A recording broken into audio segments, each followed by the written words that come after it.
Gabriel. Ano? Gabriel.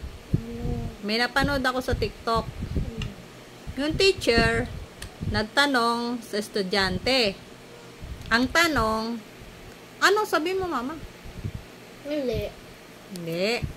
Ang tanong kasi, ang sabi ni teacher, ang ate ko ay mabait at matulungin.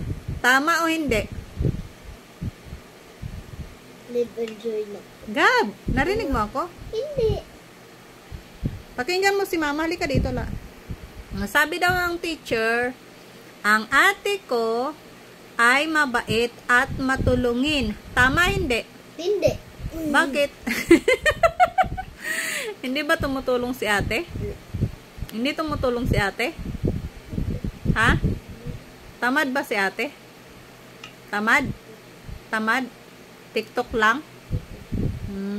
Mabait? Mabait ba si ate? Hindi. Mabait si ate? Hindi. Bakit? Away ka niya? Gabriel, may napanood din ako sa TikTok. Ang kuya naman daw.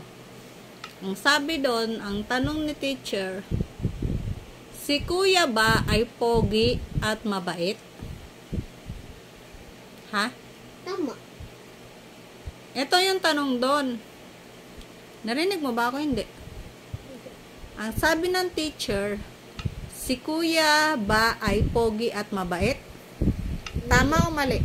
Tama. Pogi pala si kuya. Tapos meron pa akong nabasa. Ang sabi daw, sino ang mas mabait? Si ate ba or si kuya?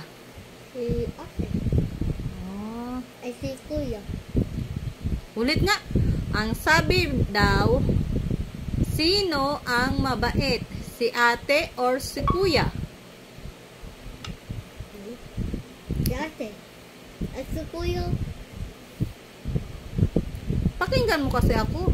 Sino ang mabait? Si ate or si kuya? Si kuya. Wow. Ito naman daw. Meron pang isang tanong doon na nabasa ko. Sino daw ang pinakapogi sa magkakapatid? Si kuya or si bunso? Si bunso. Ang alin? Bunso. Si bunso ay ano? Ha? Pugi. Kaso nga lang hindi nag-haircut, no? No? Hindi cut hair. No? Ibig sabihin, pogi ka? Wow! Ang pugi.